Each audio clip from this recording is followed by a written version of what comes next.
A group of 7 hikers, led by Lyudmila Korovina of the Petropoval Tourist Club, arrived in Irkutsk, Russia with the plan of hiking the Khamar-Daban Mountains. Khamar-Daban is a mountain range located in southern Siberia and is a common area for tourists to hike. The group consisted of Korovina and 6 of her hiking students who had trained with her for the trip. This would be one of 3 hiking groups in the area, with Korovina's daughter Natalia leading one as well. On August 2nd, 1993, the group left the village of Marino, planning to travel through the Lengatai Gates Pass to the barren Yunkatsuk River, up the Kanalu Mountains, and ending the trip by meeting Natalia's group on August 5th near the Baiga River Plateau. The trip went smoothly until August 4th, when they were descending Retranslator Peak.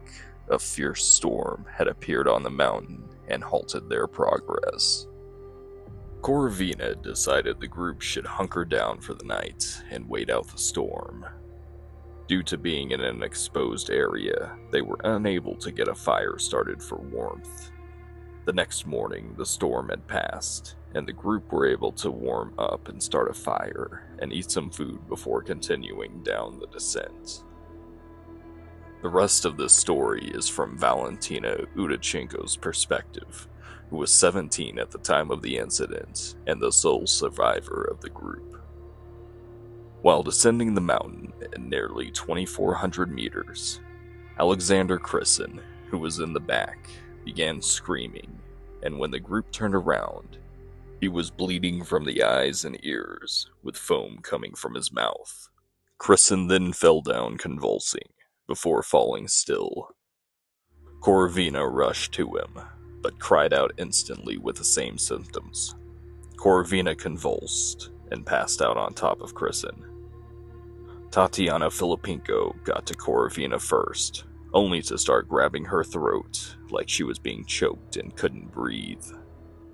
She then crawled, gasping, to a nearby rock, and slammed her head into it until her body went limp. Timur Bapanov and Victoria Zalasova began sprinting away from the horror in front of them, only to fall victim next. While running, they began clawing at their clothes and throats before collapsing, throwing up blood, and dying. Valentina ran down the mountain with Denis Shokin until he too collapsed and died, leaving Valentina alone. She continued to run down the mountain and eventually set up a tent and passed out for the night. The next day, she realized that she had no food, water, and no supplies, and would have to go back to the nightmare to retrieve them. Upon returning, she found that no one else had survived the ordeal. She gathered the supplies and left down the mountain, hoping to find help.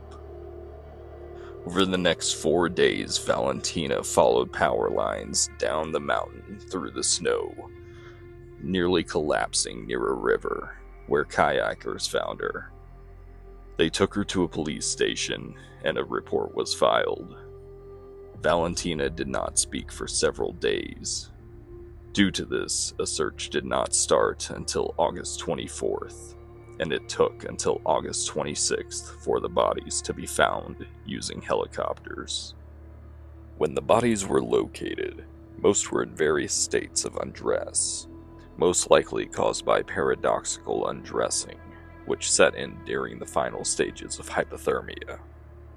Nearly all bodies were infested with insects and missing soft tissues such as their eyes, due to decomposing in an exposed environment.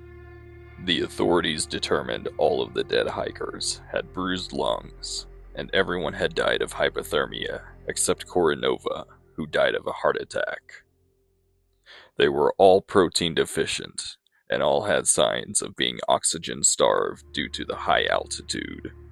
The head of the search and rescue noted how strange it was that the hikers were wet and cold all night, but they never tried to warm up, even after the fire failed.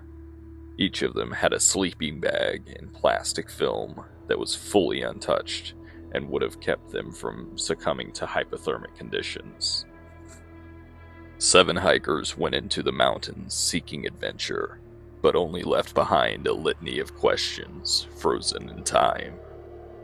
Was it a nerve agent, altitude sickness, or some other horror hidden beneath the ice of Khamar-Daban? Thanks for joining us on this journey. Don't forget to like, subscribe, and hit the bell so you don't miss out on our next descent into the past. We'll see you next time.